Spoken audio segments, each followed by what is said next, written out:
Welcome to the Oxygen Advantage podcast with your host, Oxygen Advantage founder Patrick McKeown. With the Oxygen Advantage podcast, we aim to show how functional breathing is an essential part of a healthy and well-balanced lifestyle. Each episode, we meet experts in their field from around the world and talk about their lives, their experiences, and how they learned the importance of breathing. Join us and get inspired. Get the Oxygen Advantage.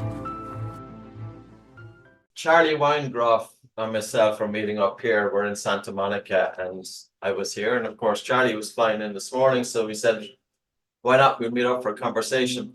Charlie was introduced by Peter Lakatos. And this man has a wealth of experience, a wealth of information. And like all people who are quite innovative, they can think a little bit different. So we hope to pick Charlie's brain a little bit and see what's in there. And see how it goes. I would say in my preparation, I think if for your viewers, your followers, the message is a little different, or at least my background and my perspective of the value of breathing, but how it relates to many other things might be a little bit different. But I love everybody. Everything is good. I think sometimes when we attach things to very specific names, like we were talking a little bit off camera before, you can call it whatever you want. But what is this? What is truly happening? And if I call it something different, that doesn't make me right and someone else wrong. I will likely use words that do not create any teams or emotional challenge. I love yoga. But if I call it something different, that doesn't mean it's not yoga. It just means because if somebody hates yoga because of what they think it is, I am probably going to catch more flies with honey by calling it something else, probably more in line with what the desired goal or the desired adaptation. And so, do you find, because you picked up yoga there, which is obviously coming from the Eastern world. Yeah. And because I often shy away from the word meditation. And I similar, yeah. shy away from sometimes pre-match anxiety and talk about flow states. Language is important. Yeah. The words are analogies. An analogy is this other type of illustration or description to make your point. So for instance, I could continue this podcast in Spanish.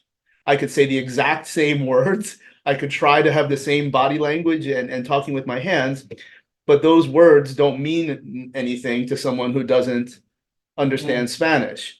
I'm saying the same thing. So words and that are analogies. And this is more about coaching and communicating.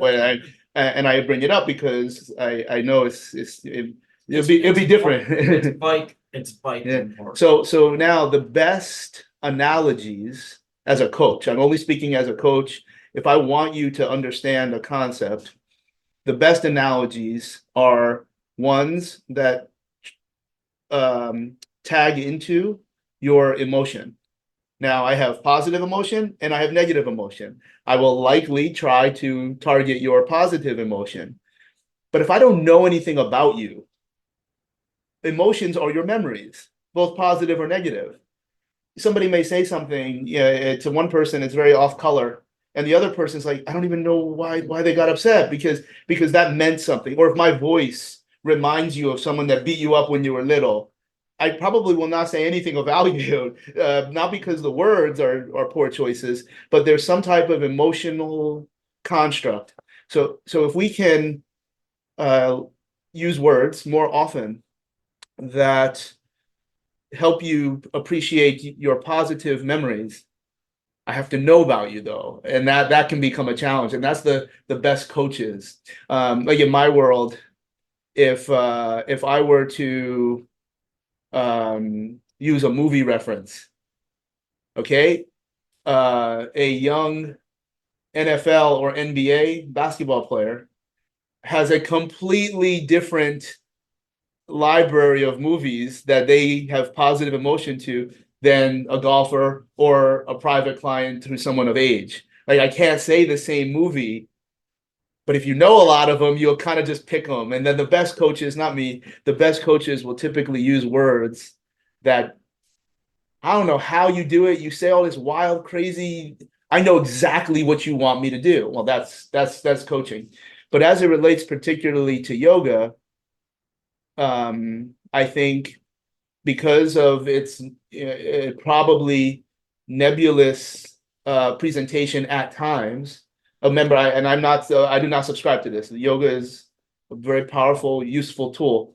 I may have some condescent that may be of use, but if somebody I can call something happy baby, which is a very traditional yoga position where you're holding on to your feet or somewhere up there. I could also call it 3.5 month, developmental position, which comes from a different world, where I have high level of training. It's the exact same thing. You would coach the positions and the goals of breathing the same way. I could probably also call it some version of Pilates because of the potential load of your legs to challenge, if that's even accurate. I could call it dead bug, a version. Yes. And if we're all envisioning someone laying on their back with this very tall neck and their rib cage is stacked over their pelvis, those pieces are all shared by 4 different worlds who unfortunately probably don't know that, number one, that they even exist, but rather, no, that's not happy baby. That's 3.5 months. It's gone. The value of sharing information and teaching is probably gone, or at least minimized. So I will try to use other words. Now, if I do say, I have not found many or any ardent traditional yoga practitioner that said, McKeown, yoga is not for you. I've never heard anybody ever say that's a problem. That's a problem. Same thing with Pilates. When people ask me about no, these are great. Now, I would say, like, maybe I'll call it dead bug. You're going to call it mat Pilates. Who cares? Do you think your coach practitioner would ever believe that their best weapon is not useful? It has to be. Nothing works for everybody. So I'm sure there's other things as well that and perhaps some that I champion, except that's not the only weapon that I would have. We must be able to say that something doesn't work for somebody. So if that's the individual's experience with a word like yoga, man, I'm not messing with yoga. Everybody that walks in, every yoga solves everything. That's absurd. That's absurd. I can look in the camera and say that's absurd. It doesn't mean that it doesn't have high value. It doesn't mean that there isn't brilliant both Eastern and Western explanations to why this is useful. You got to be able to tell people, I'm not your guy. I can't help you. This isn't your problem is not going to be solved by this. I don't think I'm being unfair in suggesting that is a very common thing. So but again, going back to the words, I try to use words that you see how I've mapped 4 things. They're all the same. They're exactly the same. We talked a little bit about acupuncture before where there are many techniques where traditional acupuncture, which can only be performed by someone that has Asian medicine training. Like, I cannot tell you that, if I'm wrong about acupuncture, then I'm wrong. But I may use the exact same needle and the exact same psychomotor approach, but I'm going to tell you, and you're happy. Yeah, we have the same objective measure that can be measured by a third person who we don't know. So we're not gonna, I would get frustrated by like, oh, like your kidneys, like, come on, like that's not real. Like, Yeah. But if you needle the person and then we look at creatinine bun and all the measurements that are standardized, you did something. Like, you can't say it didn't happen if it was measurable. You can't tell me about this. I may be doing the same exact thing. I would never be treating something that was related to the kidneys, but I have a different explanation. I believe that when the needle does in this area, well, that's Li4. I'm like, no, it's the multifidus. Like they're both right. But you see how that type of language can breed contempt. But does it create a lot of confusion? Yes, it does. It does, and it's not useful. It's not useful. And I think if my contribution to a solution, not the, but a solution, is that like I don't care if somebody spreads peanut butter on you. Can we at least agree on the measurement? And if we can't agree on the measurement, which is very unfortunate when we have these models based in words that are not measurable. Like I have a student who actually started as a personal trainer. So he already has a similar background that is not typically shared by a tried and true Asian medicine practitioner. So we're already kind of biased in this outcome here. But I met him in seminars, and I said to him, you don't want to be a trainer. You don't want to be a personal trainer. Stop with all you want to be go to PT school, go to Cairo school, go to Asian medicine school. He did without me knowing. And it was a very mentor type thing with I will stick with him forever. We filmed about an hour of kind of like this because he's the only doctor of Asian medicine that actually can legitimately talk about both of these things. And I said, what is chi? What is energy? Like, talk to me about this business. Like, and he's like, yeah, like that's because he would say that's not a valid, it's not wrong. You can do whatever you want. And I believe patients as a customer should be able to choose whatever they want. But that's the confusion is very real. The confusion, unfortunately, as we're in a state where this is very, very litigious in terms of who is legally permissible, and it's wild. It's not just you can and they can't. They can, this one can't. It's wild. The suggestion that certain usage of a needle is unsafe, that's not. I'm picking sides now. Especially if you only needle where there is a bony block. Meaning, if I put it where I touch and you're even someone my size, you know where the scapula is. Just put it over the scapula. The reason we have a scapula is to protect our cephalad organ systems. There's a bone there, so nobody can get you from behind. So if you hit the bone, that means you can't hit the lungs or so you should be able to pick a needle and understand the body type.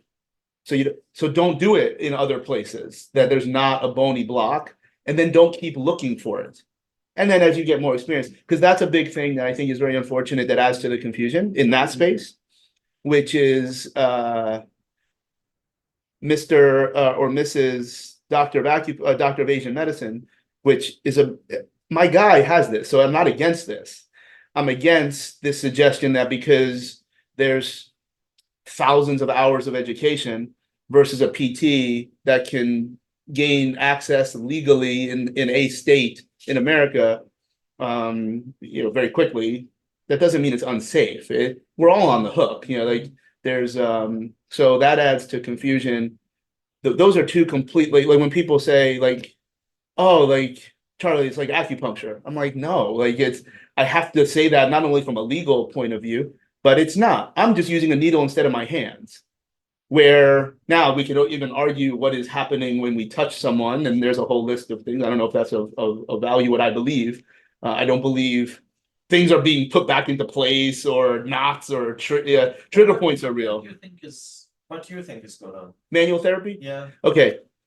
I think there's only one series of acute. If it's acute, it's not an adaptation. So I don't know what the word is.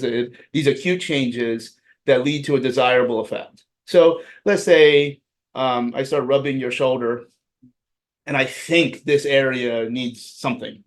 That's already, we're kind of almost off the rails because that's very debatable. There's not going to be very much inter-rater reliability. I might be able to say, yeah, like that's the spot, but you can't do much. Anyway. So what you're saying is that the therapist is not going to, or would they pick up? So if you and I are my opinion, yeah, because this stuff is really not so much studied. In dry needling, it is. A trigger point is a real thing.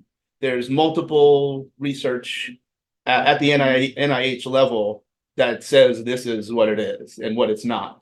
But even in that case, That's done under ultrasound. It's done under acidic milieu, which maybe, oh, he said acidic, because that is a huge piece that I think can tie into a lot of the pieces. I can explain this epiphany as it relates to acidity.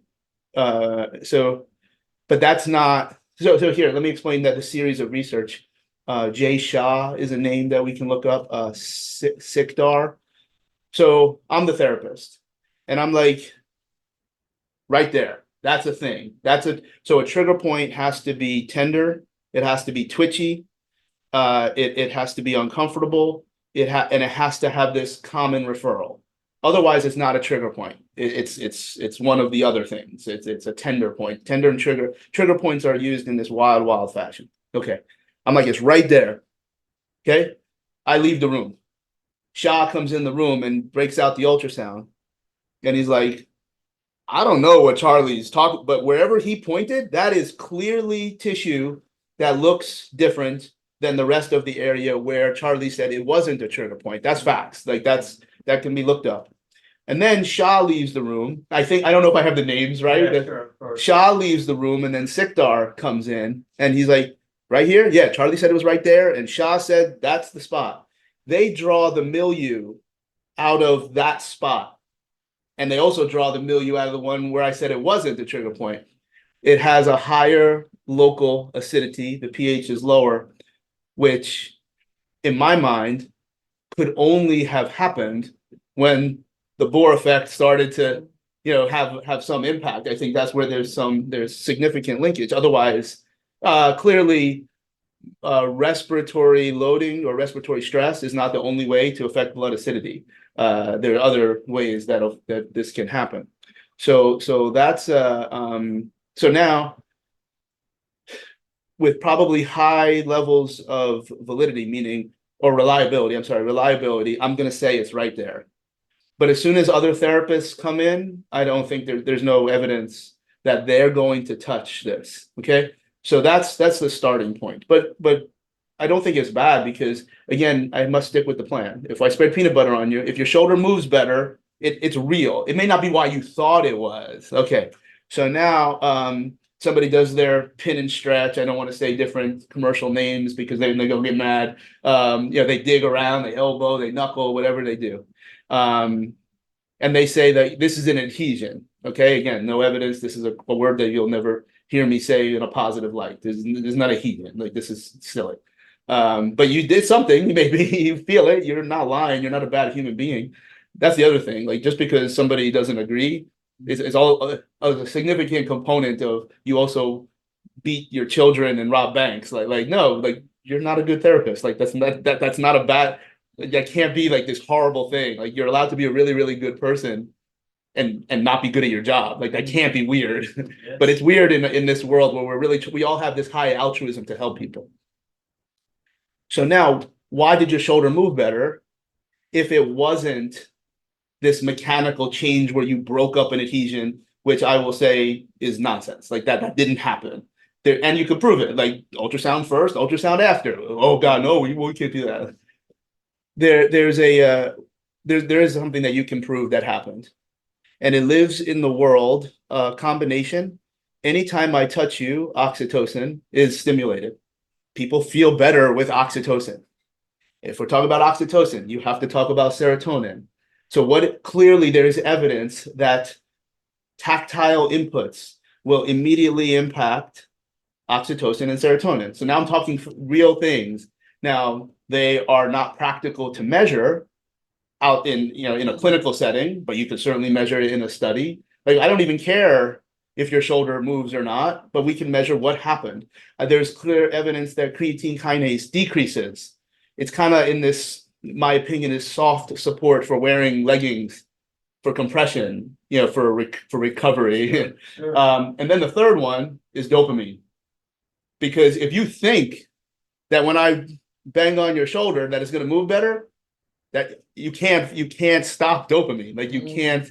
So now if there's some that's how I think manual therapy works. It's a sensory experience that you liked.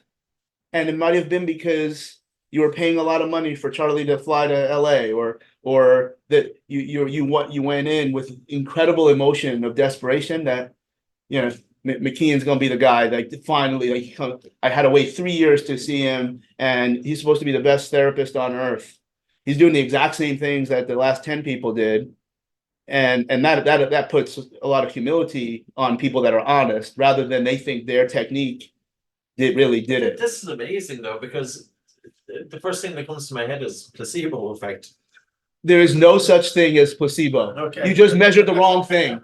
I say no. It's like it's all here. You boom, like you just set it up on a tee. I will tell you, there's no such thing as a placebo, because in order for the word placebo to be used, you had to see the desirable effect.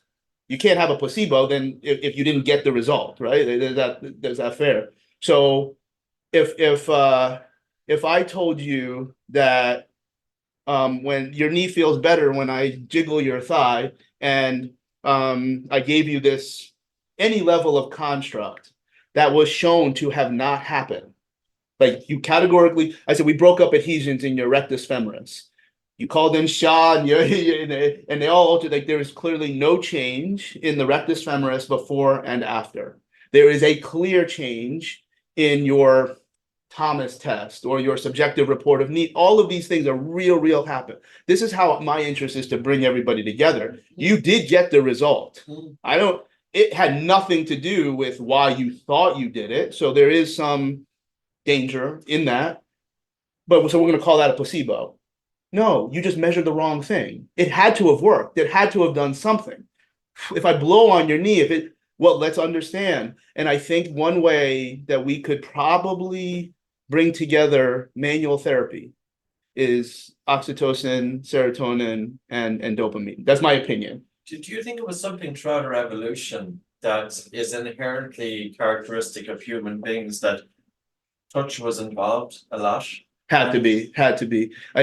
Interesting. Not just during babies, of course, because you can understand, of course, mother and child. Yeah. But I think the DNA to procreate, when we and I have never talked about this, but it makes perfect sense to me. What I have talked about is, in terms of why manual therapy, why do we like to hold hands?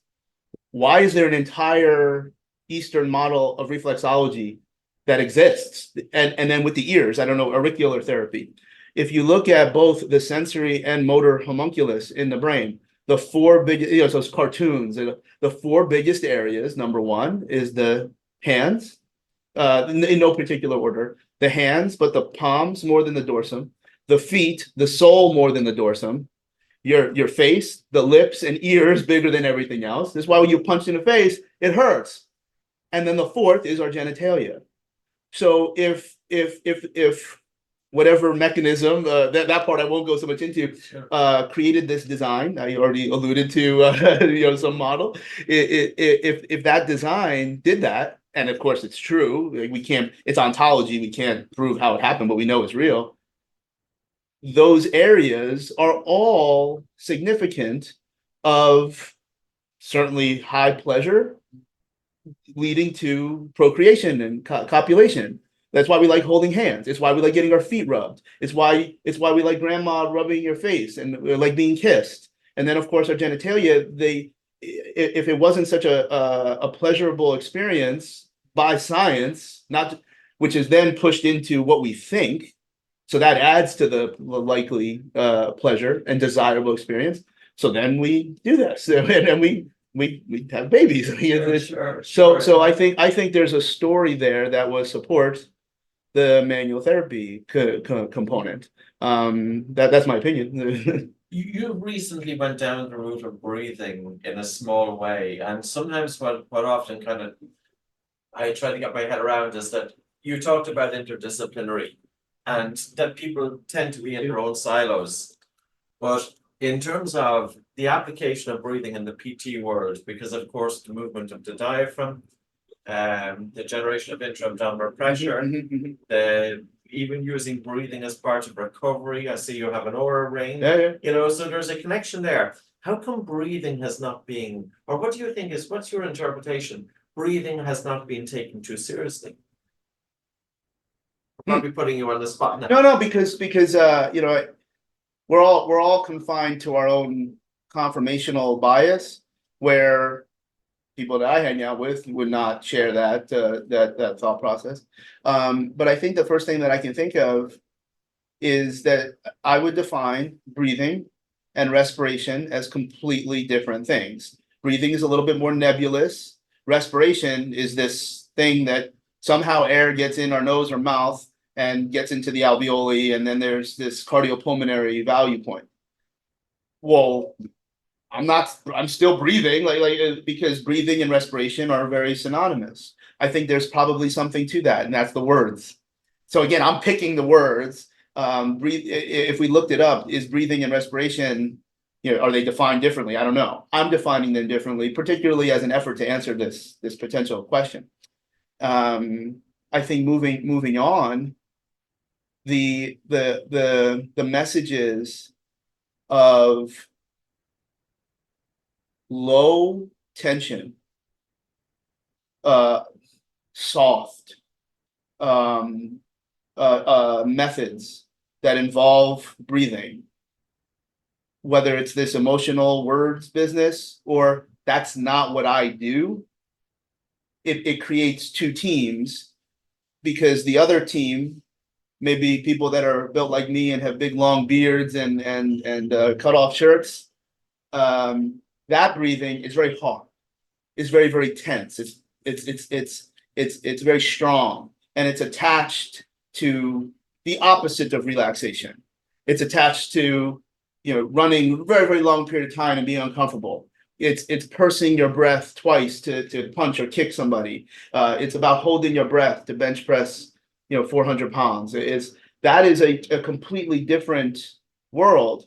So it's very, very easy for the performance that person to value breathing, but not that other type.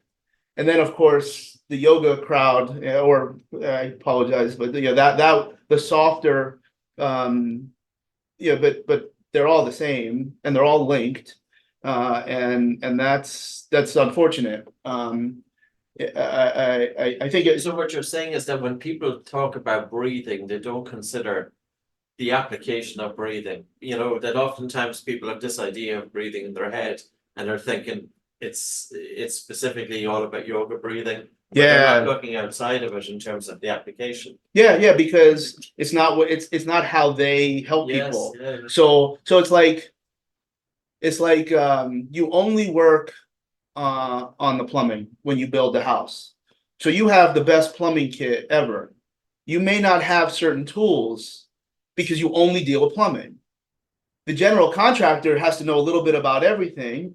So he or she is like, don't worry about him. He's just, because he's only going to handle the bathrooms, because he's running his mouth on that. You don't need the bulldozer.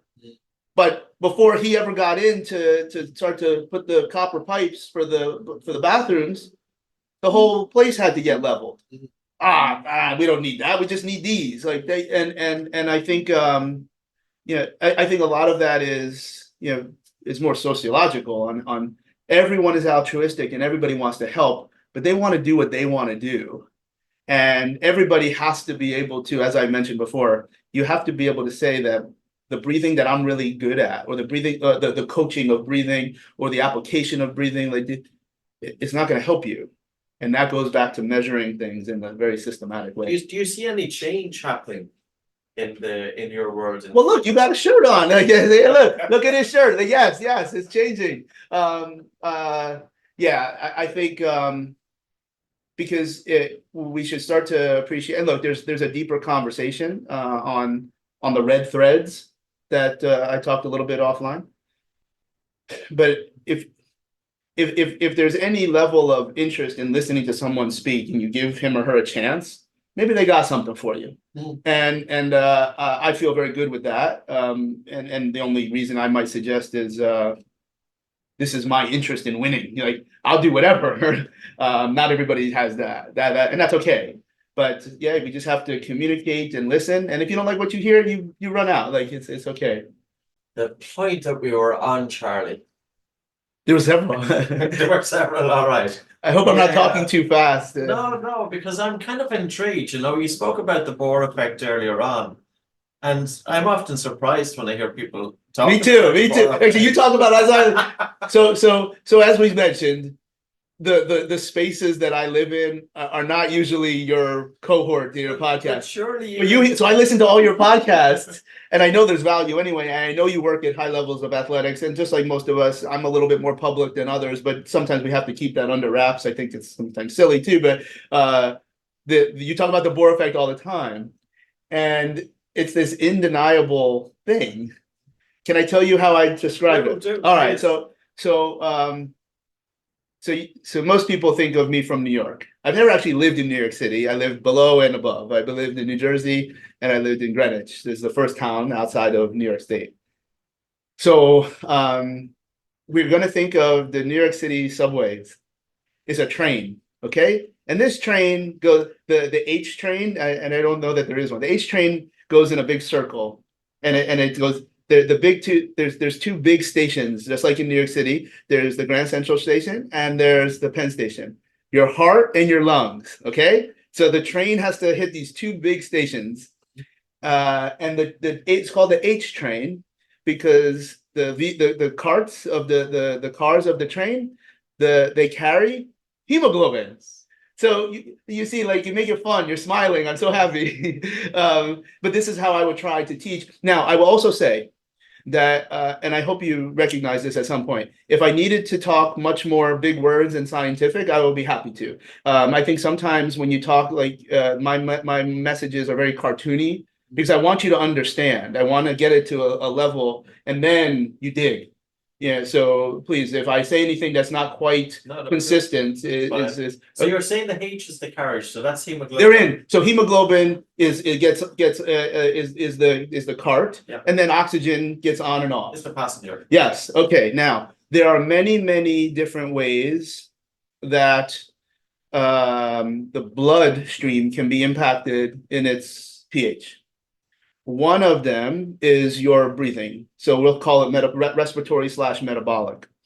And again, this is very important to me because whether we devise intervals and how, and just for anxiety, because I see no one's regular. I see non-athletes that have all sorts of different musculoskeletal constructs. So whatever it is you're doing, for instance, there's one of the things that I would be very disfavorable to is this idea that somehow blowing up a balloon has value. This is and I would ask anybody well, that's whoa. Ask a physiologist or a respiratory physiologist that doesn't even care because I care. I don't want people to do this. So ask somebody else to see if what I am saying is accurate. Because I always, I'm knuckled up. Like, everything I say, you're gonna find out. Oh my God, they left that part out of your little seminar with the. So if you start to exhale heavily, yeah, whether you're blowing up a balloon, not once, not one time, but for that's your gimmick. Just like, so you're setting up your conditioning intervals very foolishly.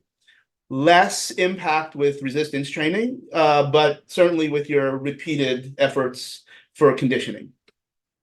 But anytime you start blowing off a lot of air, the bicarbonate ion is what's going outside. And this, the partial pressure changes and the pH goes up. My understanding of Bohr effect. You're shaking your head. We're good. Make sure you see him shaking his head. It's good. Okay, so now the train does something very interesting. And then I put up a slide. It's like meant to be funny. So but you'll remember it. So in a more basic bloodstream, oxygen doesn't get off the train. And I have a picture of like this guy like holding the doors, like no one can get out. If you never know, New York City subway is very serious stuff. So now, if oxygen doesn't get off, why? Because your body is now in this compensatory phase, and your body will typically, almost always, at least in my mind, figure out a way to not die. So your brain is operating under the system that, okay, if we don't let any oxygen off, because it doesn't care why you did this, but blowing up a balloon or heavy exhalation started to create this basic bloodstream. And it's like, oh, what? This ain't good.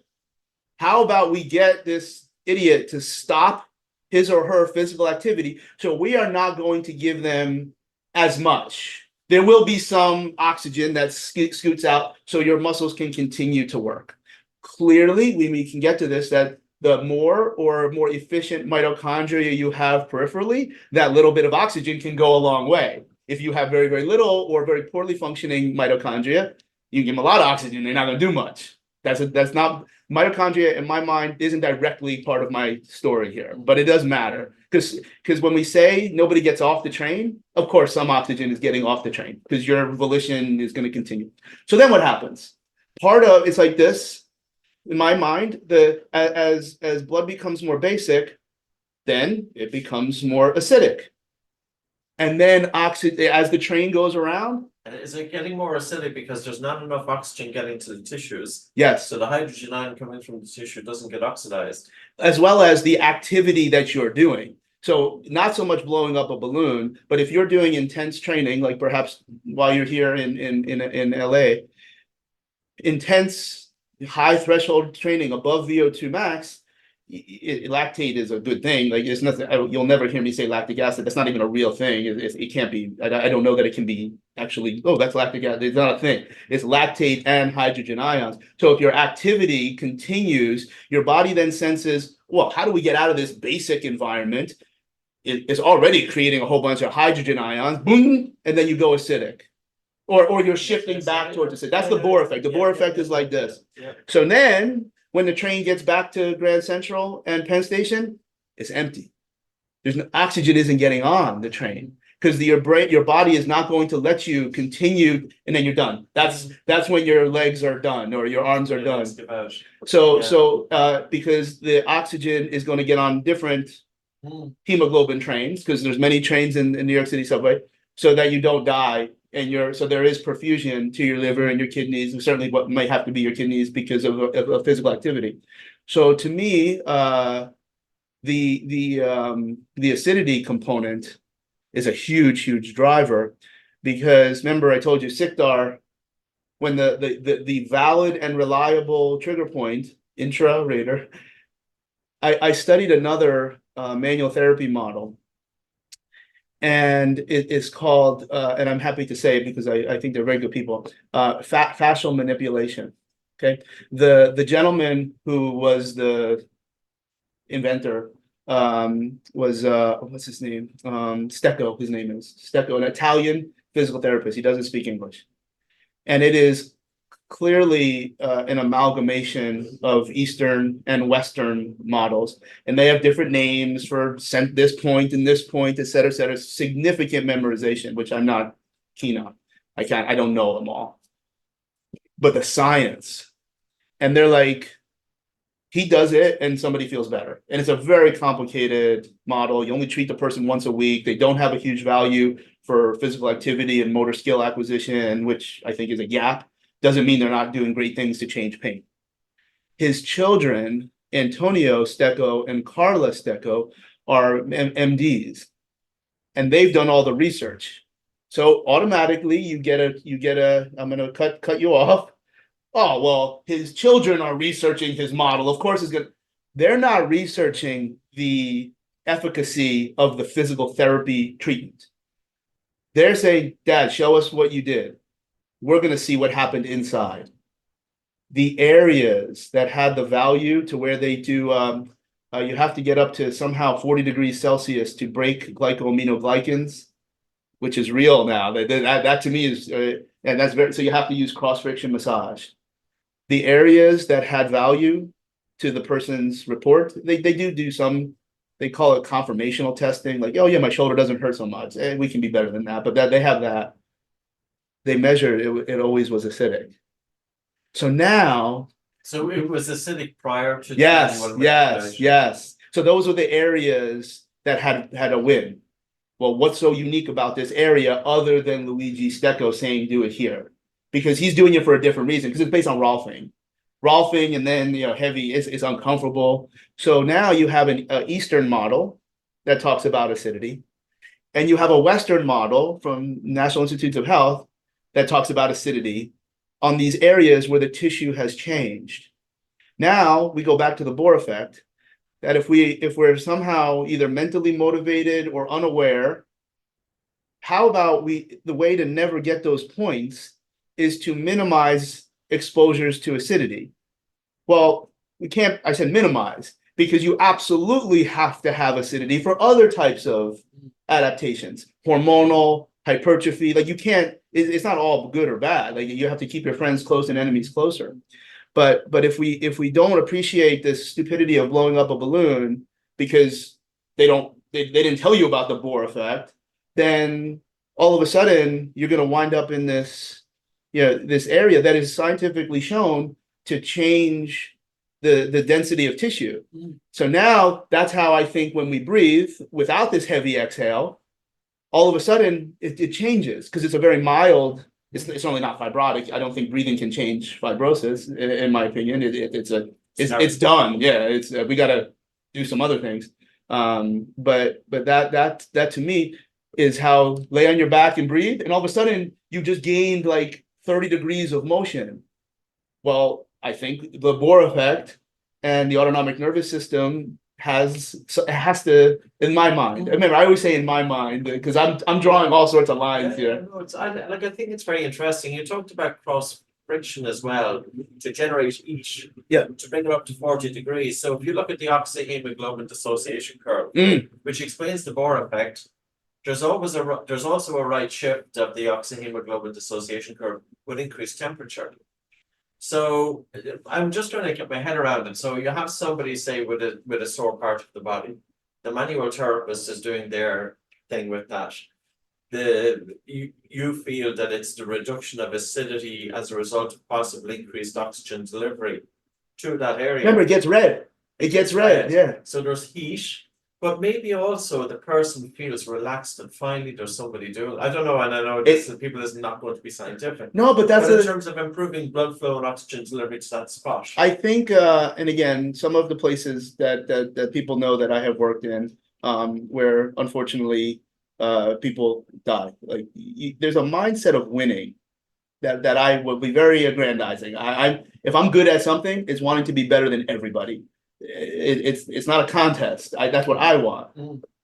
So we have to, at least for me, I think if we can accept that the system is so complicated, and the human body, the human system is so complicated that there's going to be things that we think, and that's a theory. Like the things, everything I'm saying is theory. Not everything. I'm drawing upon what we do know in the literature and the science. And the science and the literature are two different things. Science has a role in this incredibly multivariant human system that it can't be researched. Like it's almost impossible to just, you can take bits and like you take like 13 studies and you just like reorganize. Dude, it's right there. Except authors of number 8, wouldn't even know what authors of number 2 are doing. But then it goes 7, 2, 3, 4, 8. It doesn't even go in the order that they're presented in. And if we can accept that all we want is for McKeown's shoulder to move better, and we agree on the test so that he can put something really heavy in his hand and throw it over his head and create a whole nother world of adaptation, that's like rehab and training kind of thing. That to me is all that matters. So my threshold for accepting something is maybe different. Yeah, I just want to do because also then I can make friends. And then I can learn from you figuratively, of course you, but others. No, like I believe it happened. So like there'll be a lot of manual therapy constructs that clearly create redness, and the you can take like a 4-day seminar of manual therapy, of which there's no more than 18 minutes of any science, and it's actually legitimate science, believe it or not. That the reduction. I'm sorry, no. A reduction of partial pressure of oxygen. Okay, like oxygen is you sure? When oxygen goes down, the brain is triggered to transcribe alpha pro 1 collagen, which is a fancy way of saying scar tissue. Except scar tissue isn't bad. It's a remodeling. It's just new tissue. It's scar tissue when the direction of the fibers is not in the direction that you want to move. So keep your friends close and enemies closer. So now in martial arts or other types of mobility drills, like you hold incredible amounts of tension. You're using that mild deoxidation to tell your brain, hey, trigger, like put down some collagen here, please. We're good. We'll hold out. Breathing clearly allows you to hang out in the split. I've done a lot of splits in my career. But now if we can accept that maybe it was also part of dopamine because somebody got to come to the big city and paid all this money to see their hero, I can't dissociate from that. Not only do I feel that makes me humble, but at the end of the day, if you walked out and the tests that are important to you, also important to me to some degree, but everything that's important to you, this is like one of the first things I ask somebody. Like, not only do I say, how can I help you? But like, is there anything that you can do, like, that you would know it was better right away? Oh yeah, like as soon as I squat this deep, I feel it in the front of my ankle. Great. Emotional. Then it's emotional. Even though that might be something I highly value as in an orthopedic setting, but that's we have to accept that the human system is so complicated and anything can work for anybody, but not everything works for everybody. That's a canned statement that I didn't know I was going to use, but anything can work for anybody. And that's where if it doesn't jive with your standards of anything, that's garbage. But no, his shoulder really moved. Like I have seen this cockamamie manual therapy course, and they're talking about adhesions and sliding and all this nonsense that has zero substance. I've seen people. I've applied the technique, and your shoulder. Who cares? It just wasn't the same reason. It wasn't so that now I don't know that. I spent the money, that's fine. Like I don't think anybody should ever be shamed, because I think that because if people can figure out what I'm talking about, I think it's a brilliant opportunity to practice using your hand. I think that it isn't all garbage. Like because it's 4 days, you get incredible amounts of repetitions with very skilled manual therapists that are always going to be very helpful to coach you. So I'm trying to play both sides here. Just because it's not terribly scientific, number one, doesn't mean it doesn't work, and it doesn't mean you shouldn't attend this commercial product, especially for a young therapist who now you get in 3 days you can get a lot of repetitions of put your hands. Oh, now I see. You're like, that's okay. It's not an adhesion. It's a change in the direction of the collagen. I could get into that, of which breathing has a significant value point too. But that's there's a number of things that come into mind. There was a paper in 2017 that got rats and they damaged the tibialis muscle in the rats. And then they split them into two groups, and then one group they administered carbon dioxide through the skin. And then they sacrificed the rats and they looked at how much of the tissue had repaired. The group who had administered carbon dioxide through the skin had their muscle injury repaired. That's what I just said. Yeah, because I use the angle of lower oxygen, yes. Increased CO2. Yeah. No, CO2, and again, that goes back to your question of why is this not accepted, etc. The big piece of physiology is CO2 versus oxygen. Is there another thing going on? Because if, for example, you do have an injury and if it's bothering you, it might bring on a little bit of anxiety. There you go. So now you're breathing faster and harder. So as a result, then you're getting rid of too much carbon dioxide from the blood through the lungs. This is driving up blood pH. Pain thresholds lower and pain perception increases. Bingo, man. It's kind of a vicious circle. Are you familiar with an osteopath by the name of Leon Scheitau? Yes. Leon Scheitau would come to New York City once a year. He passed away a few years ago. This is not so much. I mean, the first time I learned how to breathe was when I'm trying to bench press. Like this is a very normal powerlifting type of thing. But he has a slide that, of course, I credit him if I put into one of my presentations. And it's like this line graph of what you just described. And I was like, God, this is why you're not supposed to blow up a balloon. But then I take that into a fitness component and how we set up intervals and understand also the old Soviets approach where they would have these huge rest periods so that you didn't have the glycolytic byproducts, even though you were training super, super explosively, you just truncate it. And they found that if you wound up with the end volume, which just took you more time, you still had a significant performance effect without the need to recover from the glycolytic byproducts, of which would be globally acidity, acidosis, hypoxia, and thermal changes. But at a local level, the oxidants, like peroxidation of lipids and reactive oxygen species, they're the rogues. They're the bad guys because they do all sorts of bad things. So this has been somebody overtrains. Yeah. So for instance, if I told you to ride the bike for 30 seconds as fast as possible, and you see, but I also want to take this back. I'm pretty sure we can agree that Leon Scheitau is not somebody that has a lot of experience in riding bikes really fast. Okay, but you see it's like if there's something again that I can help elucidate is like I live in all those worlds, and that might be frustrating to people, but I'm just some guy talking. Like that's all I am. If I ask you to sprint for 30 seconds on the bike, and then I gave you this very famous commercial interval of 30-30. So you did go as hard as you can, and you covered this much ground. If I only give you 30 seconds until you go around, another 30 seconds. Your effort is high, meaning you are rocking. 30 seconds means you're glycolytic.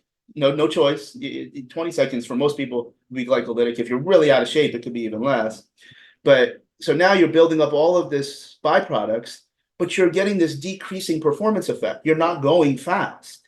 That might be good for general I'm not going to say that. It may have a utility for general population because they're just looking to burn calories, and on the bike is very, very forgiving. Not everybody does that stuff on a bike. They're doing cleans. They're doing stupid nonsense so now as you build up all of this hydrogen ions and this local acidity, this is how you get injured. Even though you have a brilliant functional movement screen, you have great direction of tissue fibers, your breathing pattern is perfect on round one. But as soon as you start to use a very stupid rest period, you then start breathing heavy. You might get anxious, or you might not. That's just more mental on how do you perceive this sensory motor experience of having hydrogen ions floating around. So now the efficiency of your performance is done. Like you're working this hard, you're paying this price, but you're only getting this much return. So what would you do? You'd rest for 3 minutes. Oh, we don't have time for. Okay, well then pick something up. Do 30-30. Just don't go so hard. So now you're saying below threshold. 30-15. It's ludicrous. So let's say if it was 30 seconds, the shortest sprint maximum you can't go 31-ish. I'd probably have people rest for 3 minutes. And what we're doing is looking at the literature of what are we getting when we see this buildup of acidosis / hydrogen ions. How long does it take for it to be maximally buffered? And the most prominent literature that would support that is sometimes up to 10 to 15 minutes. Wow. So the big fat power lifter that did a heavy double and then goes to sit down on the bench, maybe he actually knew something.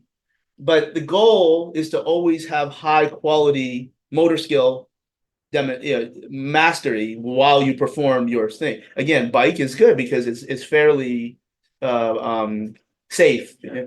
But but now that those long intervals allow you to not engage.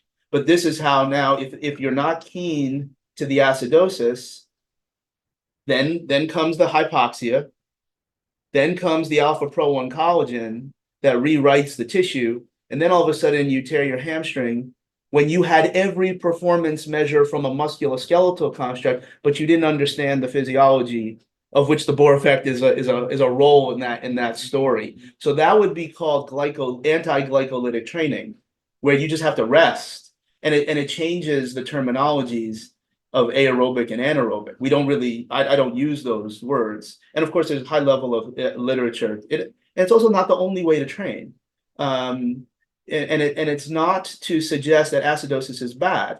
For instance, anti-glycolytic training that does not build up significant acidosis, hypoxia, edema, you're leaving other adaptations on the table. So now we have to dance as to, how do we want to impact this person? Yeah, all of these pieces can be manipulated through your volitional breathing. It's all very tied to me. It's all one big thing. There's two things you spoke about. You spoke about Leon Chato, and Love him, man, because he also he would talk, like he would spit a little bit. He didn't hold back. And he put a connection between breathing and lower back pain. Yeah. And also then there's other studies then that we're looking at. Kyle Kiesel is a physical therapist. Of course. Kyle I the first official, I didn't get a check, the first functional movement screen course that I was one of the presenters, he was the main presenter. Oh. Yeah, 2008. Well, he's a recent paper in 2018, and he looks at the functional movement screen. He looks at breath hold, and he said we need to be able to assess people's breathing because there's a connection between their breathing and functional movement. If breathing isn't normal, movement isn't normal. And he concluded that breath hold time was the simplest way to assess somebody's breathing patterns. Like it's all the stuff that you talked about. It's slowly starting to creep in to the domain of physical therapy, but you knew about it when I brought it up. But I'd say a lot of other PTs don't know about it. But that's okay, because again, if there is an aggrandizing commentary that I'll make about myself, is that I want to be better than that other. I in order for me to be better, I have to do more than they do, and that's okay. Like it's if they were to maybe they want to charge as much money as I do one day. Maybe they can keep up. But the other thing that I think, and this isn't only Kyle, but how did he get there? Well, Kyle is probably a fellowship level trained physical therapist from the Australian models, Paul Hodges, etc. Where go back to the late 80s when they were talking about transverse abdominis, which is dated and no longer, probably not accurate to pulling your belly button, but we can accomplish the same 25% of max volitional contraction of the transverse abdominis with a proper diaphragmatic breathing. So Kyle was already steeped in using breathing as a rehab approach, particularly for back pain, aka where Paul Hodges would be, a world champion level. So now, when take all the autonomics, take the metabolic respiratory components, when you can, as long as everything else is allowing it to happen, if you have this high level of intra-abdominal pressure, where the diaphragm goes first, then the air goes down, and this happens instantly, but again, I'm a cartoon. Like the air goes down, the diaphragm is like this, boom, okay? The air goes, boom, it hits the pelvic floor. Except from a Kegel standpoint, you kind of hold in your pee, like I'm doing right now. But in the case of ideal movement, the pelvic floor goes like this. It's like a trampoline that pulls apart. It doesn't go up. Boom, it just pressurizes. And then it's got to go forwards. Boom, the transverse abdominis, and then it goes back, ding, multifidus, and all four of those muscles are probably demonstrating 25%. So it's not this heavy high EMG.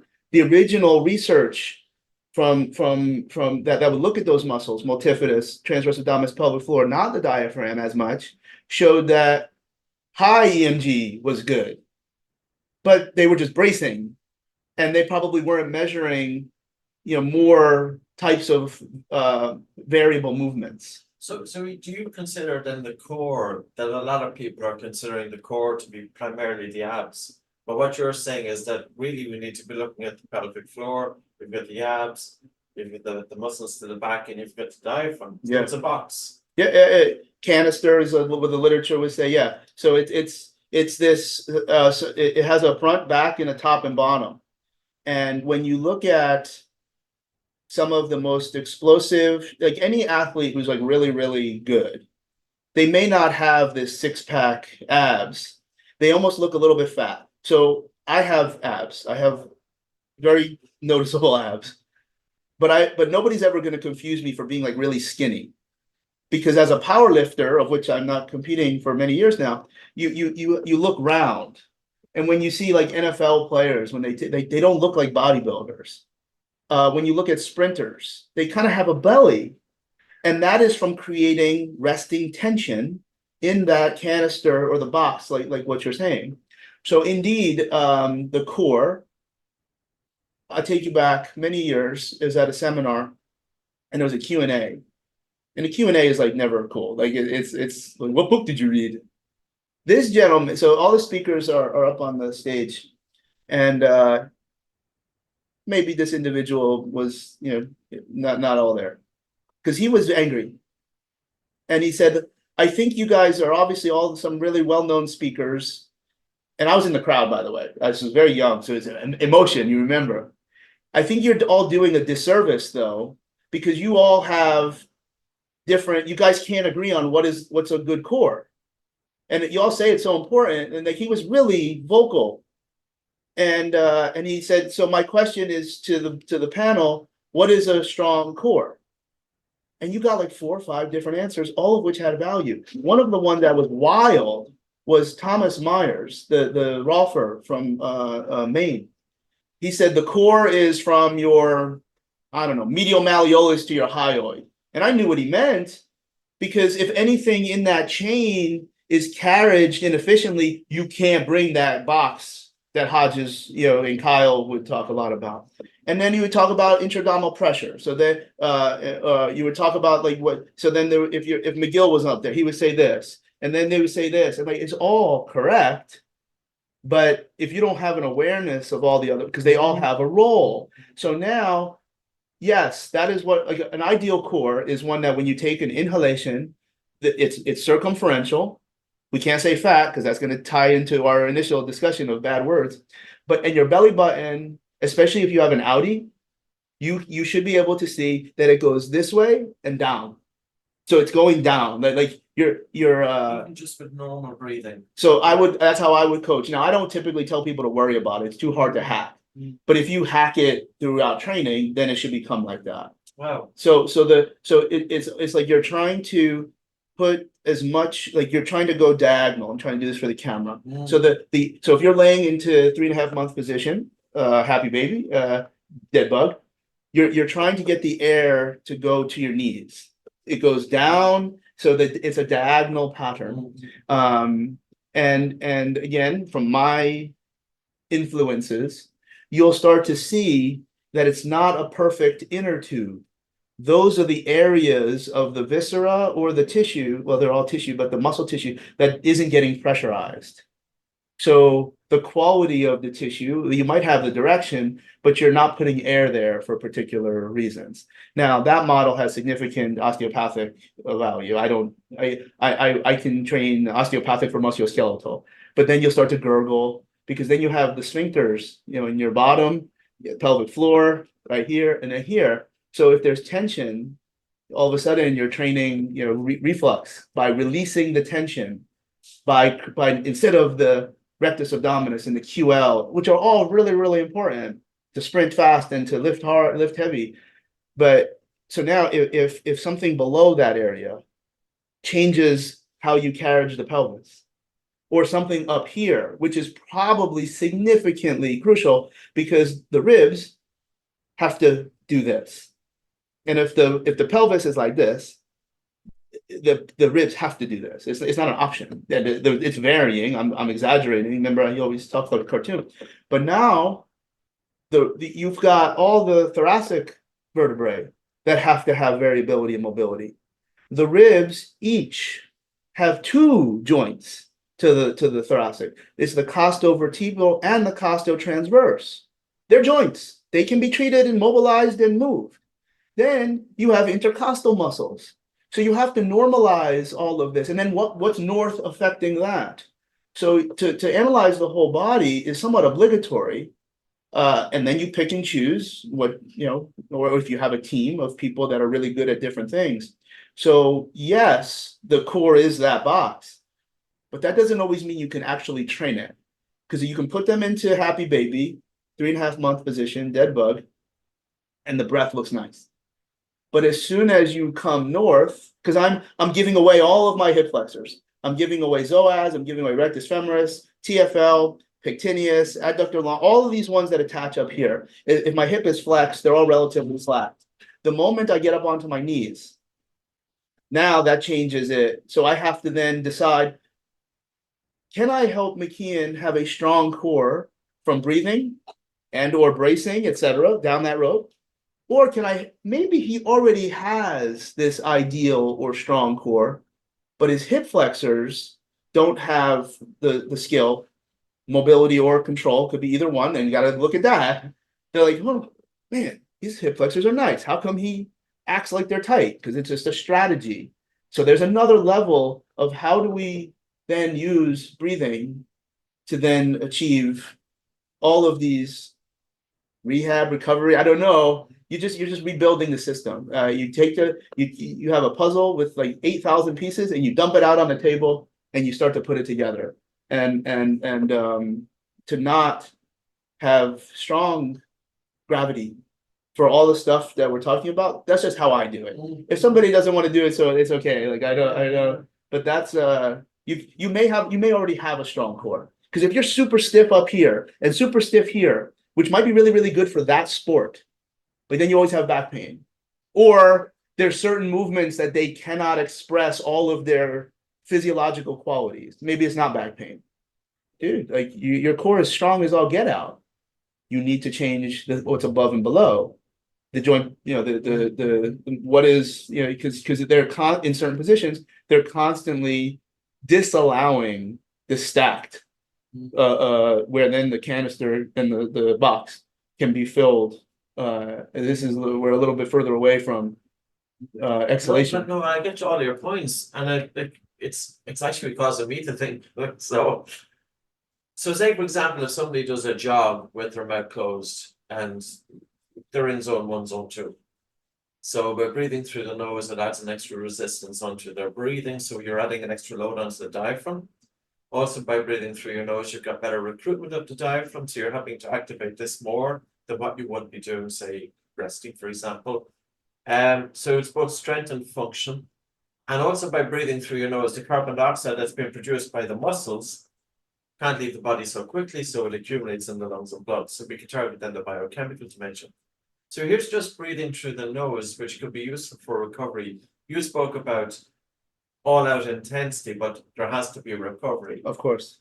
But why has nasal breathing been forgotten about in sports when it might have a good potential in terms of aiding in recovery, increasing oxygen delivery to the working muscles, reduce lactate post-physical exercise, reduce fraction of expired oxygen, meaning that the body is able to utilize oxygen better recruitment of the diaphragm. There's a lot going on there, but yet it has been overlooked. Do you ever come across it in? Again, the confirmational bias that one of the things that I was excited to hear was just that, because usually that list is hard for me to memorize.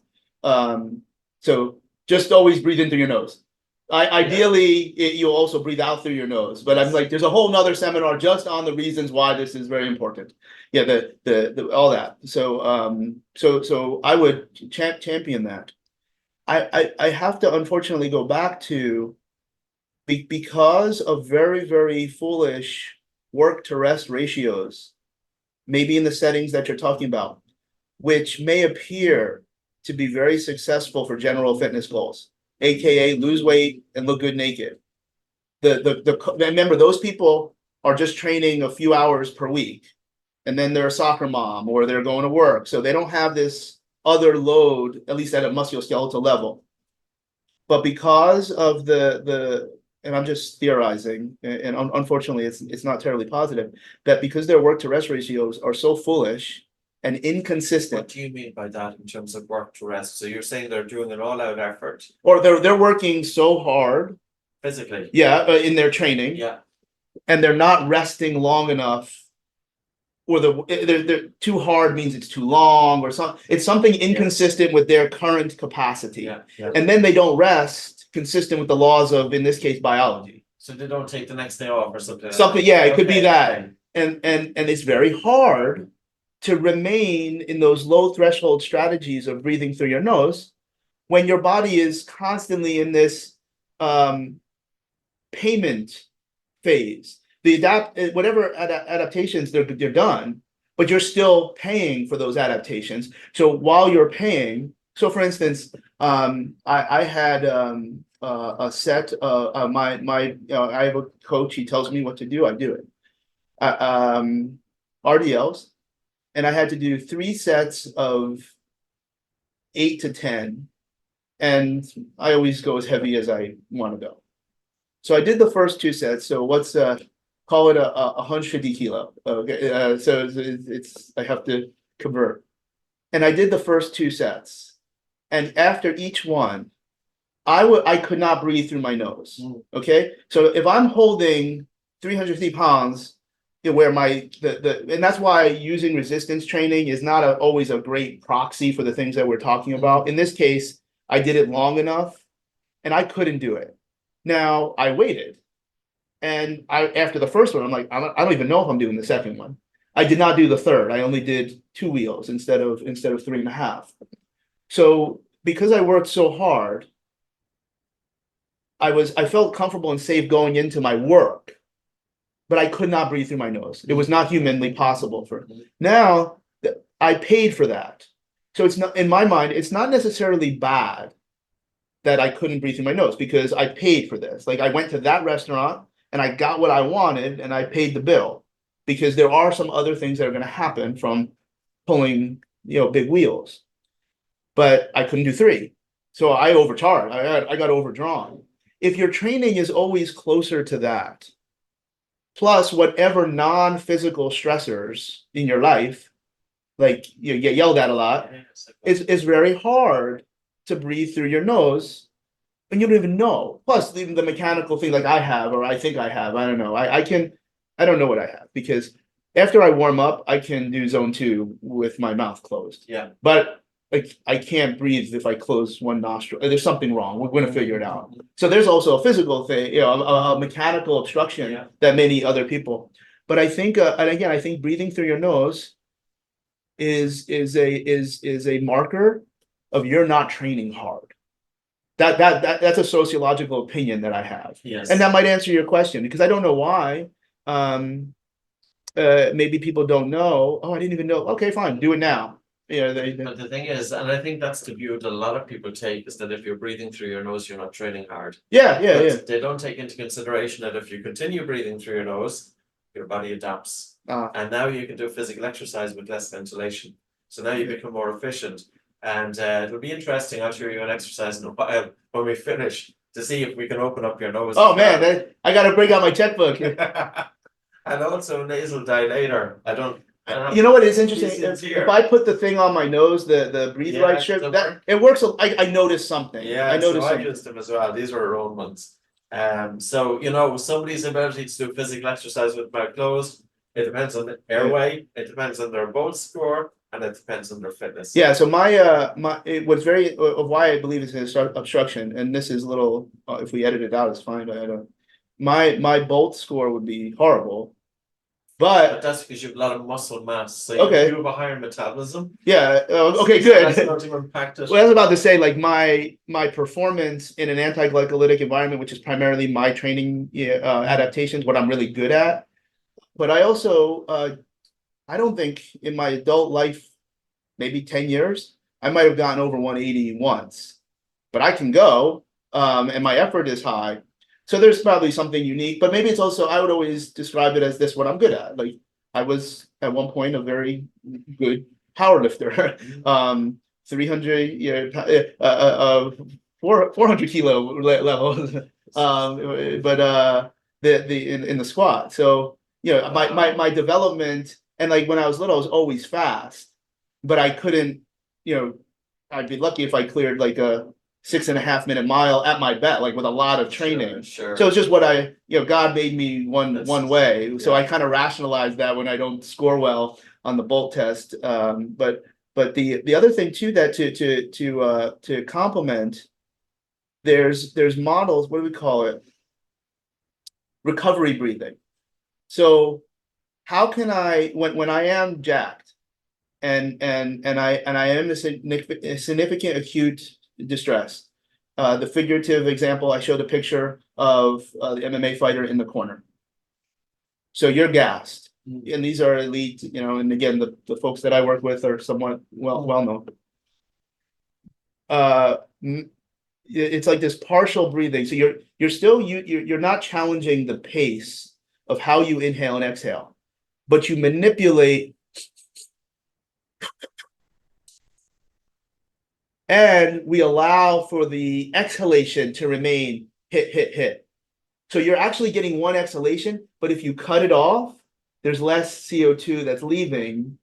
And then you would actually want to get to, because runners can do this while they're running. So it's like your second wind. So that would fit into I'm still but if I go I don't get this sense of I wonder if in terms of something going on with the diaphragm there.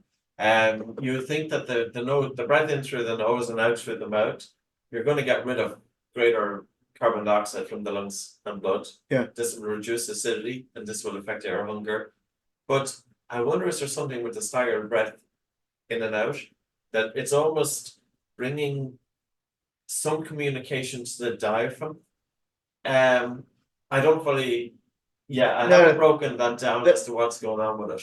So I would call that a form of recovery breathing, where clearly when you have a forceful exhale, the diaphragm, all of like you're taking a punch, that has to have something to do with it, because then I do believe there's an autonomic value as your diaphragm drops from an exhalation, not an inhalation. The phrenic nerve, etc., is stimulating something that kind of creates this something that. But that's when you see, and again, you would see the best fighters, I don't know, can you see this on the screen? Like, sure, but you're getting really fat. Yeah, here. Yeah. And I would say if anyone resting can do what I just did, and I'm not fatigued, so it's not hard. But that to me is very interesting. So let me use about. Sure. Yeah. When I fly. So just in terms, we were kind of talking myself and Charlie. Charlie's coming from the PT world, and I'm coming from the breathing world, and it's almost as if the boundaries in terms of there's some crossover with breathing. Now I graduated from PT school in 1999. I don't know that I'm in the PT world. I went to college with her.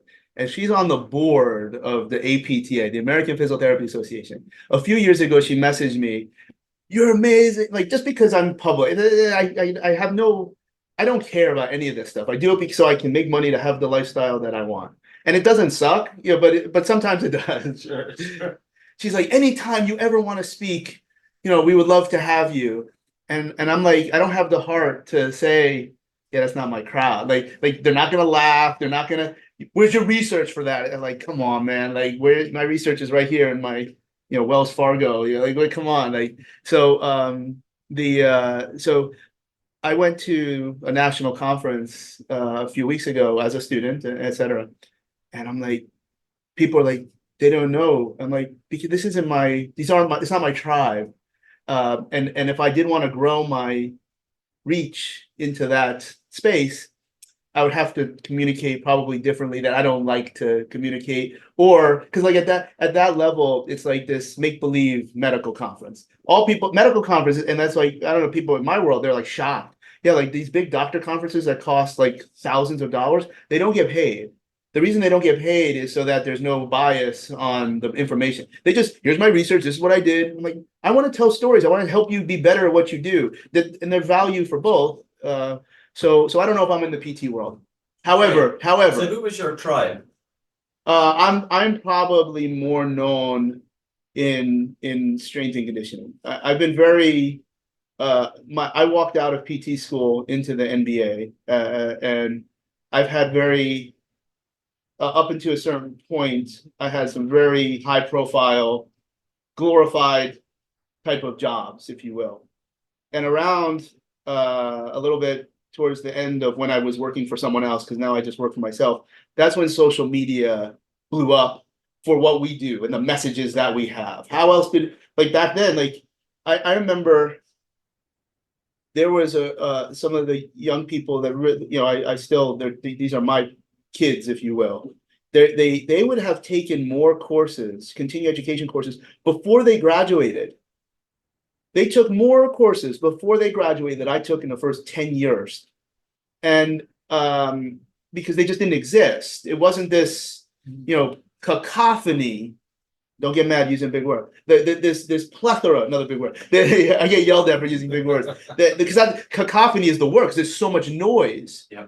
You know, and you can tell the tone changes because like I have no idea why people find gravity. Like they're talking not, they're blowing up balloons. Like this is the most, we just talked about it. I do think you would have challenged me in a very professional way if anything I was saying was scientifically false. Like this is your jam. But that's the world that I'm more known in. And because of social media, and because when the, you know, when the student, what's the line? When the student is ready, the teacher will appear. My message really is about everybody, because like I feel like I know enough of a lot of different things, and I've been lucky enough to have a chance to actually do it.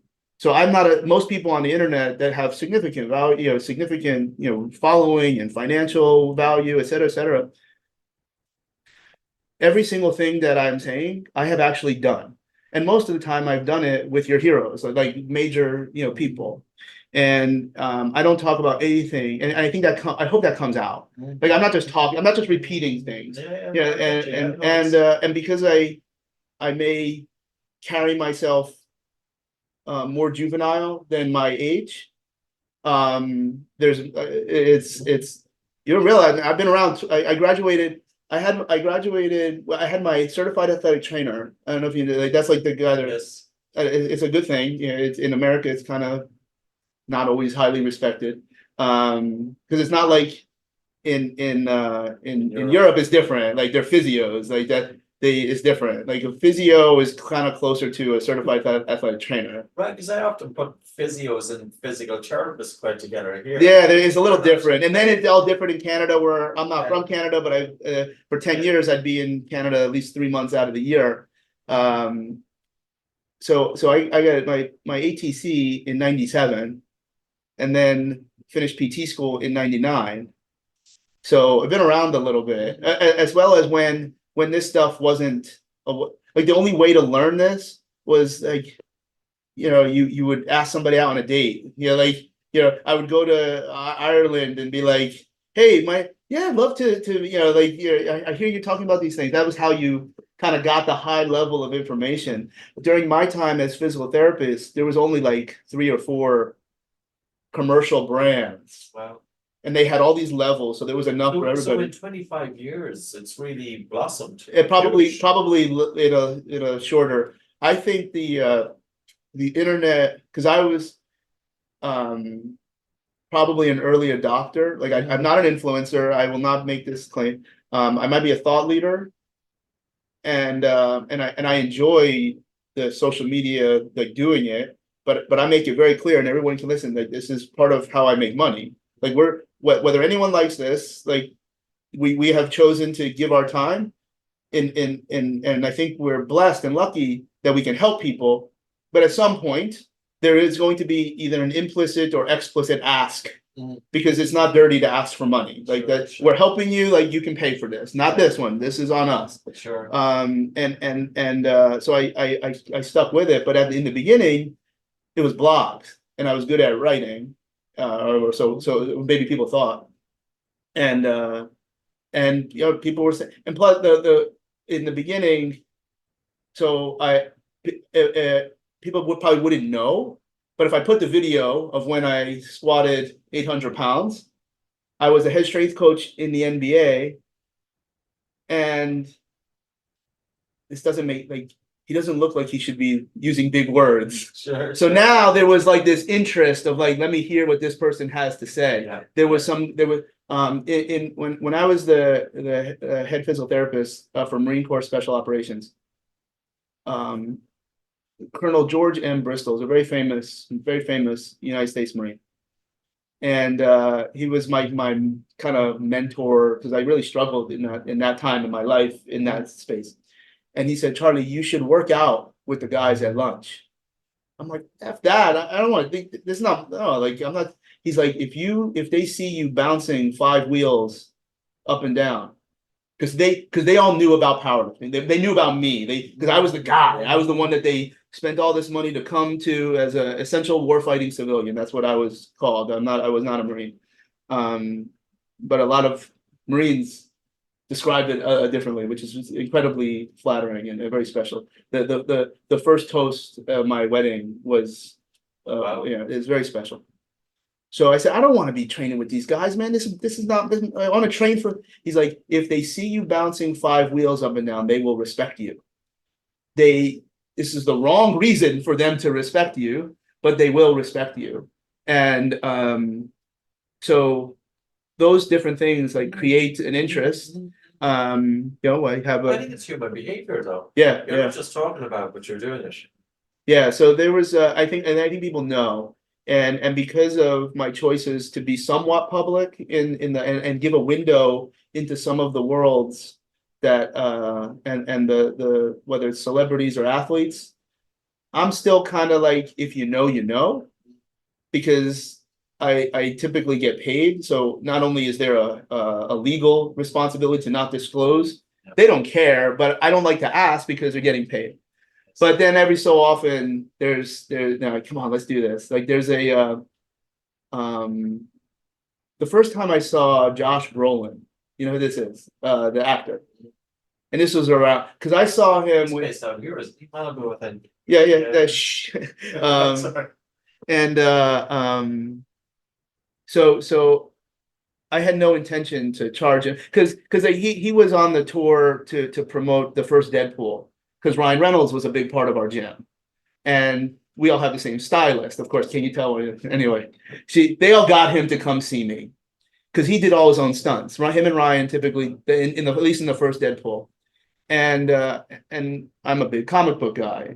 And I remember, I asked Liev Schreiber, hey, everybody knows you and Logan are not brothers. Like they changed the stories for the movies versus the comics. So anyway, I had no intention to charge Josh Brolin. I just wanted a picture, and I wanted to do the snap. Yeah, that picture is kind of well known. Like you can see it on my Instagram. I share it a lot. He paid anyway, and I'm like, no, it's just cool for the picture. He's like, my assistant already paid you. Like, come on, let's take the picture. Like, and it's so I don't think there's any human on earth that has a picture with Thanos also doing the snap. So I like because. Let's say we're at a party and you come up to me and my wife and you're like, oh, so what do you do? I look at my wife. I don't even like. I just because really what I want to do and I use physical preparation.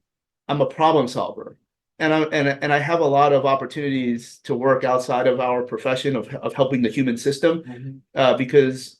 Like they're my patients, like these are companies, et cetera, CEO types. And they're like, Charlie, I need you to come talk to like our top 8 guys. I need you to talk to our board. I need you to do that. I'm like, what? I don't know anything about like, packaging or whatever. He's like, no, they're going to want to hear about Marsoc. They're going to want to hear about all the superheroes and the NBA. But the way you look at problem solving and you don't discount anything, and you're talking about stuff that I know you don't even know how to do, but you kind of know that it needs to be in. That's what you're a CEO. Like that's what I do I don't know how to run the taxes. I just know if he does it right or wrong at the end of the year, if we're getting buried in taxes. Yep. So I think I don't like to say physical therapist or coach. I'm just some dude, and I'm always very thankful if somebody wants to hear what I have to say.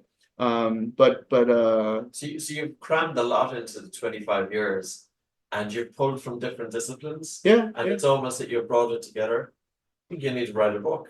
I think the way I think that's what if somebody maybe my senior, I'm not saying you are. I'm 50. You are. They would describe that. That's Charlie like is somebody that brings things together. And I had a gentleman. We were having dinner. We had a big sushi boat, and he's like, Charlie, there's probably not a lot of discussions that you can't sit at the table. I used to say that I didn't. One of those topics would be like nutrition. That is no longer the case. But it wasn't because I felt like I needed this other shirt. It was if you have knee surgery and your quad is not getting better or bigger by a certain point in time, McKeown, how much protein do you eat in a day? Oh, I don't even like write it down. So if the muscle is going to hypertrophy with normal load and stress, it doesn't matter unless, so we had to dig in. And that's also my wife's kind of gimmick in her. So you live it in the house. I think something that maybe people will find interesting is that if somebody comes to me for a solution, let's say it's physical therapy, because that's the biggest funnel. Number one, I would prefer that they would already know that I don't waste people's time.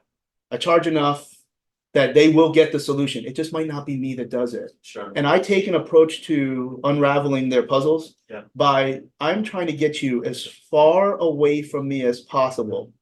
Because if I can do that, it has to be right. Yeah. Like, and it's noble. It's like, so hold on. You don't want to make that person reliant on you. Or, well, if I have that special tool that they need, but because I know how to look for other tools that I don't have, like surgery, for instance. Yeah. Like people come to me looking for solution. I'm like, McKeown, I think we got to get this done. Okay, doesn't mean you have to go see. Well, I have a guy. No, you need to see my guy. Otherwise, all bets are off because we need this circular form of communication.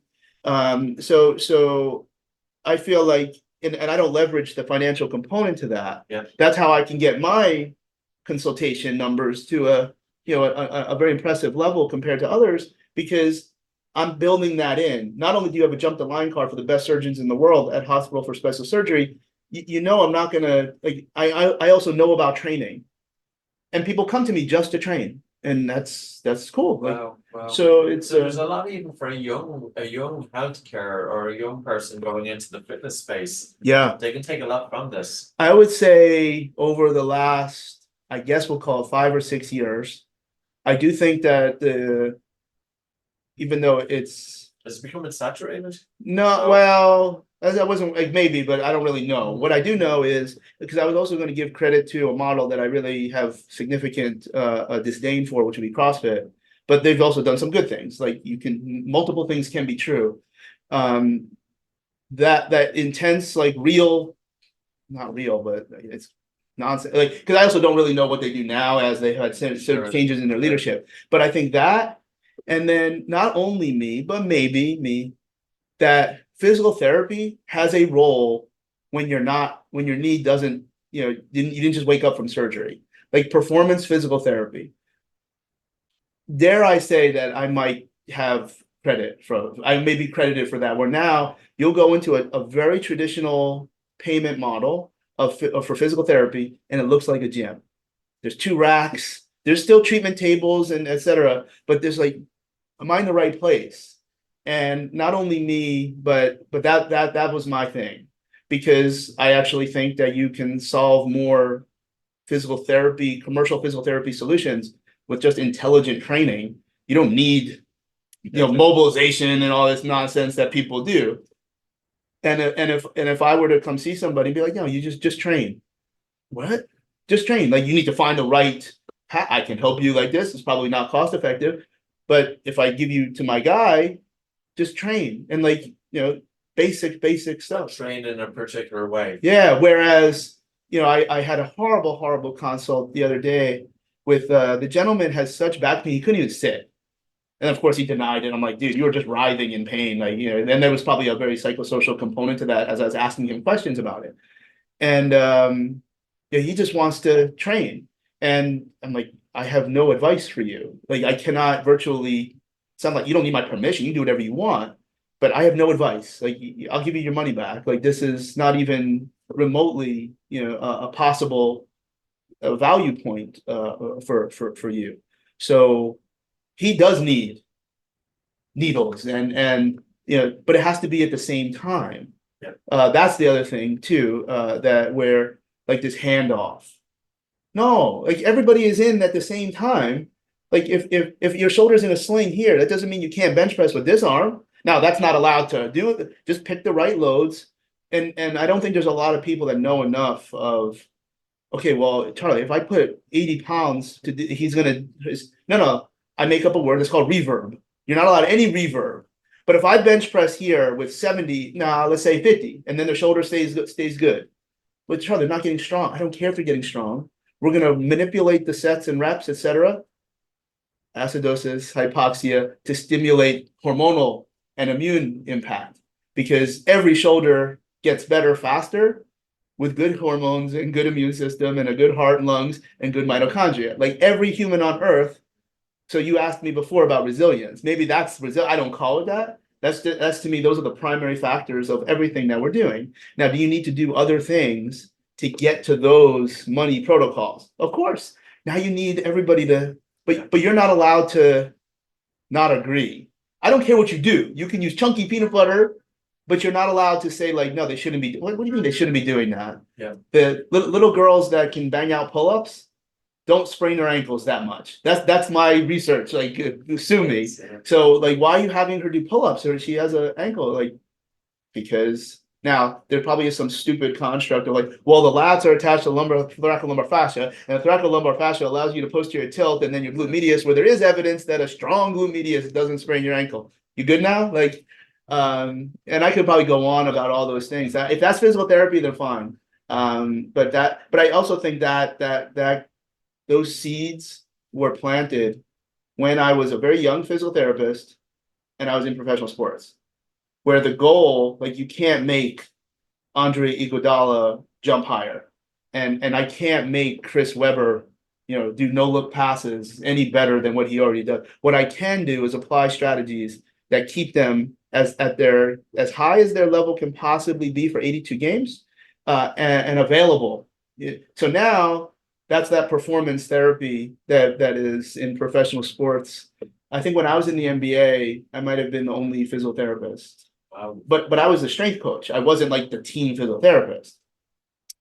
And I actually didn't start as the strength coach. I was the assistant athletic trainer. And because we didn't have a strength coach, and this is like 2000s even, like it wasn't a thing. And they're like, Chuck Wagon, come here, go put me through one, based on how I looked. And I was way heavier than because I was like right in the middle of my powerlifting heyday. And I knew how to lift weights, but I didn't know how to train athletes. But that's kind of how I had. I don't remember if I found Yanda before Sarman. I don't know, you know these names, Yanda, yeah? Like Yanda was a pediatric neurologist. He's kind of like the patriarch of DNS in Czech. Okay. Yanda and Levitt were the old heads. Okay. So breathing and all this, but they were neurologists. Yeah. And then they got into the musculoskeletal spaces. Sarman was a physical therapist, and I think she's still around, where she didn't use any manual therapy. It was all movement. And then it's like, well, if you like somebody, if you're into them, you got to go find this. You got to go find this guy. You got to go find this guy. So you find, and you start to, because to me, it was always about training.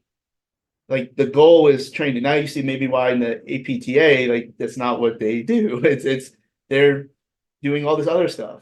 And breathing, as I tie it back to the things that I think you're most passionate about, it's everything. Yeah, it's breathing lives in it's very, very useful, defensible, scientific merit.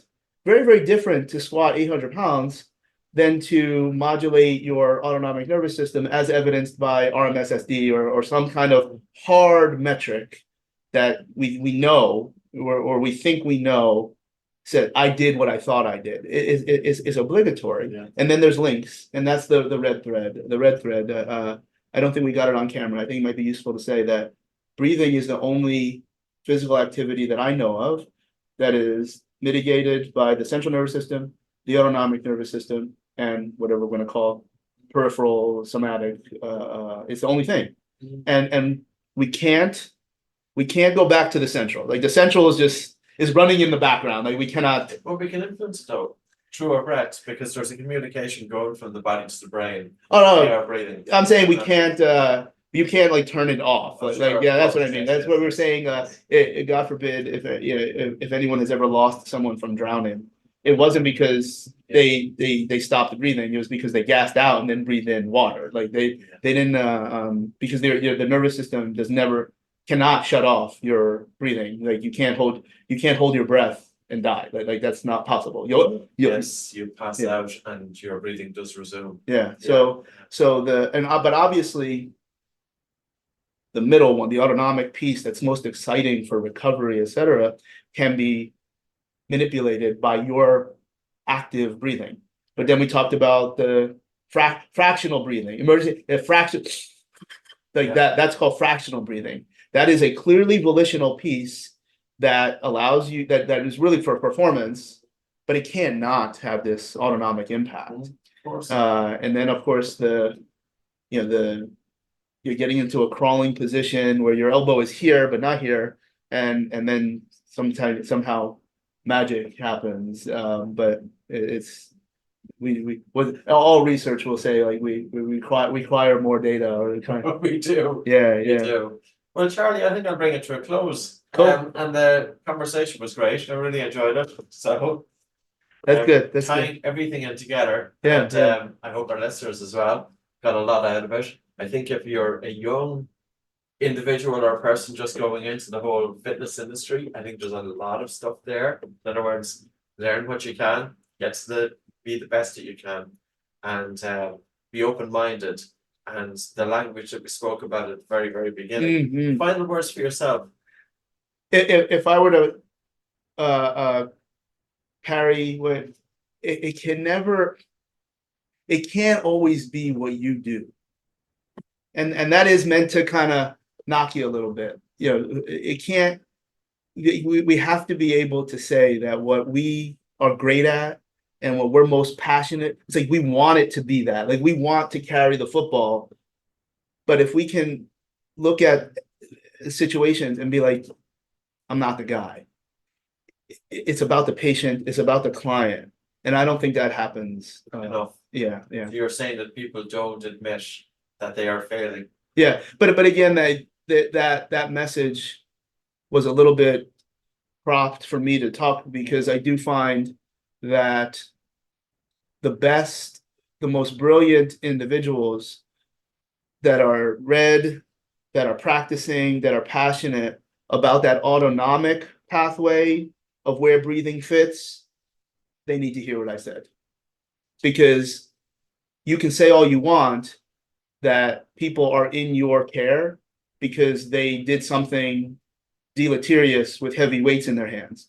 No, they just picked the wrong way. Like it's not bad for everybody, but because we're always hardened in our own psychology, it's like, oh yeah, lifting is bad, or like, oh yeah, they can't do that. Like, no, come on, like they and that's what I hope that by being able to dance in all these different songs, I can say, like, no, like there's absolutely a way, and it should be heavy. You're not allowed to tell me you get stronger from Pilates. Like that's not allowed. Like there's no, you can say something good happened, but you can't make strong. Like it's not heavy enough. Like stop. Doesn't mean it's bad. So I hope that that's when you see that there is a way to draw this red thread. It can't always be what you want it to be. Sometimes you need surgery. Sometimes you should be lifting heavy stuff. Sometimes you shouldn't. Yeah. But can we get to that pathway where everybody is in on this? I think is exciting. Great.